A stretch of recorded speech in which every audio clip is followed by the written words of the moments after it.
एक जंगल में सुनैना नाम की हिरनी अपने दो प्यारे बच्चों के साथ रहती थी। कुछ दिनों के बाद वो गर्भवती हो गई, इसलिए ज्यादा भाग दौड़ नहीं कर पाती थी। आसपास की घास खाकर वो अपना और बच्चों का पेट भरती थी। एक दिन सुनैना सवेरे सवेरे जब बाहर निकली तो सामने एक लकड़बग्घे को बैठा हुआ देखकर उसके होश उड़ गए। सुनैना को देखने के बाद भी लकड़बग्घा अपनी जगह पर ही बैठा रहा। हिरनी, मुझसे डरो नहीं, मैं तुम्हें कोई नुकसान नहीं पहुंचाऊंगा। मेरी मदद करो। मैं तुम्हारी क्या मदद कर सकती हूँ? मेरी चीते से लड़ाई हो गई थी और मैं जख्मी हो गया। मैं ठीक से चल नहीं पा रहा हूँ। यदि तुम पहाड़ी पर से जड़ी बूटी लाकर मेरे जख्म पर लगा दो तो मुझे आराम मिल जाएगा। मैं वह औषधि अवश्य ले आऊंगी और तुम्हारा उपचार भी करूंगी।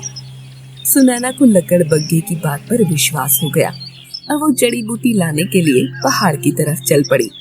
उसे जड़ी बूटी की अच्छी पहचान थी। जहाँ पर जड़ी बूटी थी उसके पास एक सांप कुंडली मारकर बैठा था। सुनैना डर गई और विचार करने लगी। उसने कुछ देर तक इंतजार करना उचित समझा। वो इधर उधर टहलने लगी, लेकिन सांप वहाँ से टस से मस न हुआ। सुनैना की नजर एक नेवले पर पड़ी और उसने उसकी मदद लेने में ही भलाई समझी। नेवला भाई, मैं घायल मरीज के लिए जड़ी बूटी लेने आई थी, लेकिन यहाँ सर्पराज ने अपना डेरा डाल दिया है। यदि तुम मदद कर दो तो मैं तुम्हारी बड़ी शुक्रगुजार रहूंगी। तुम्हारा इरादा नेक है, इसलिए मैं तुम्हारी मदद करूंगा।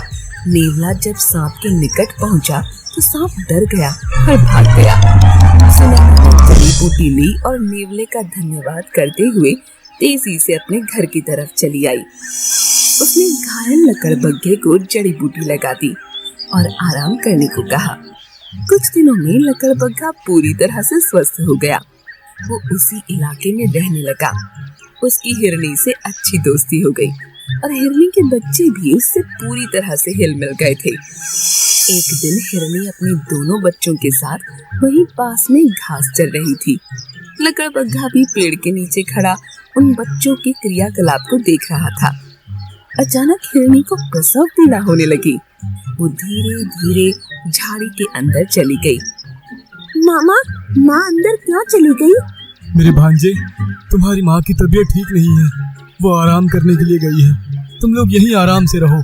दोनों बच्चे घास चरने में तल्लीन थे और उसी समय वहाँ एक शेर आ गया। दोनों हिरण के बच्चों को देखकर वो बहुत खुश हो गया। मामा, शेर आ गया है, हमें बचा लो मामा, ये हमें मार देगा।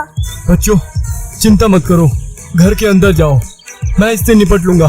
तुम लोग बाहर मत आना। और शेर उनकी तरफ बढ़ा। इतने में बीच में लकड़बग्घा आकर खड़ा हो गया। तुम मेरे बीच में मत आओ, वरना अंजाम बुरा होगा। तुम लकड़बग्घे हो, एक शिकारी हो, और मुझे क्यों रोक रहे हो? ये बच्चे मेरे भांजे हैं, इनकी रक्षा करना मेरा धर्म है। मेरे जीते जी तुम इन्हें छू भी नहीं सकते। शेर आगे बढ़ा तो लकड़बग्घा उससे लड़ गया। दोनों एक दूसरे पर कूद कूद कर लड़ने लगे। इनकी लड़ाई चल रही थी और उसी समय झाड़ी के अंदर हिरनी एक बच्चे को जन्म दे रही थी। लकड़बग्घा शेर से लगातार लड़ते जा रहा था। उसकी मदद के लिए कुछ लकड़बग्घे वहां पहुंच गए और घायल शेर को भागना पड़ा।